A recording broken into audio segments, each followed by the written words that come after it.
readers. Last time we started the book, Flora and Ulysses, and we had just finished chapter 1, 2, and 3. So today we're going to start with chapter 4.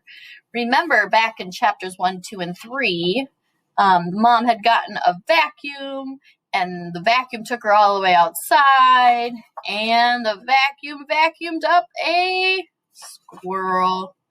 So that's where we are starting with at chapter 4. There's the squirrel about to get vacuumed by the mom's vacuum there. And remember, she's reading that book about incandesto. All right. Chapter 4, A Surprising Helpful Cynic. Flora ran from her room. She ran down the stairs. As she ran, she thought, for a cynic, I am a surprisingly helpful person. She went out the back door. Her mother called to her. She said, where are you going, Florabelle? Florabelle didn't answer her. She never answered her mom when she called her Florabelle. Sometimes she didn't answer her mother when she called her Flora either. Flora ran through the tall grass and cleared the fence between her yard and the Tickums in a single bound. Move out of the way, said Flora. She gave Mrs. Tickum a shove and grabbed hold of the vacuum cleaner. It was heavy. She picked it up and shook it. Nothing happened. She shook harder. The squirrel dropped out of the vacuum cleaner and landed with a plop on the grass. He didn't look that great. He was missing a lot of fur. Vacuumed off, Flora assumed. His eyelids fluttered. His chest rose and fell and rose again. And then it stopped moving altogether. Flora knelt and she put a finger on her squirrel's chest. At the back of each issue of the Illuminated Adventures of the Amazing Incandesto, there was a series of bonus comics. One of Flora's very favorite bonus comics was entitled Terrible Things That Can Happen to You.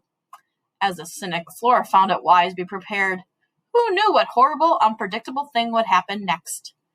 Terrible things can happen to you, detailed what action to take if you inadvertently consume plastic fruit. This happened more often than you would suppose. Some plastic fruit was extremely realistic looking.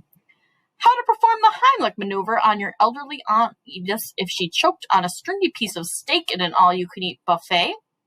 What to do if you're wearing a striped shirt and a swarm of locusts descend. Run. Locusts eat stripes. And of course, how to administer everyone's favorite life-saving technique, CPR. Terrible Things Can Happen to You did not, however, detail exactly how someone was supposed to give CPR to a squirrel. I'll figure it out, said Flora.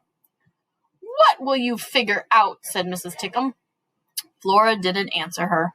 Instead, she bent down and put her mouth on the squirrel's mouth. It tasted funny.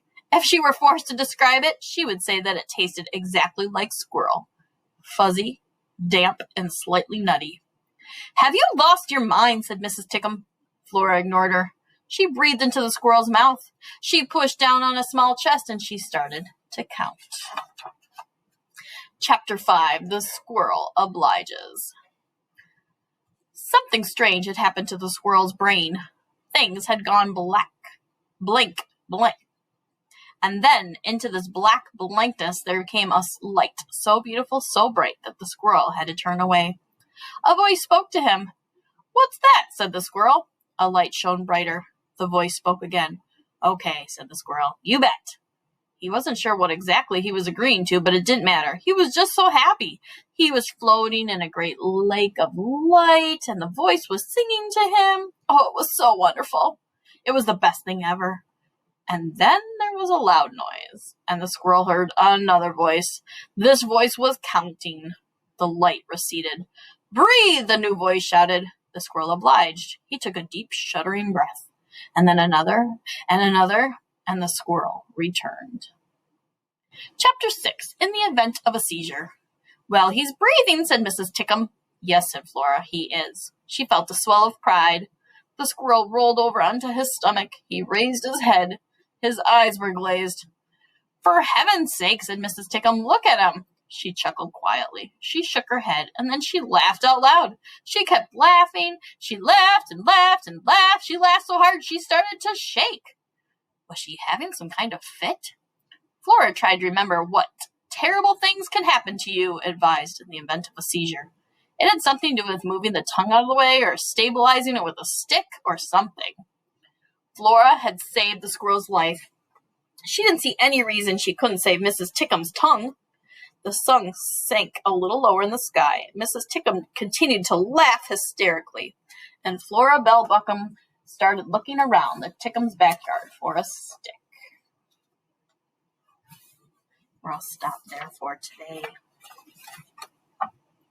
Can't wait to find out what happens next to Flora and Ulysses. Thanks for listening.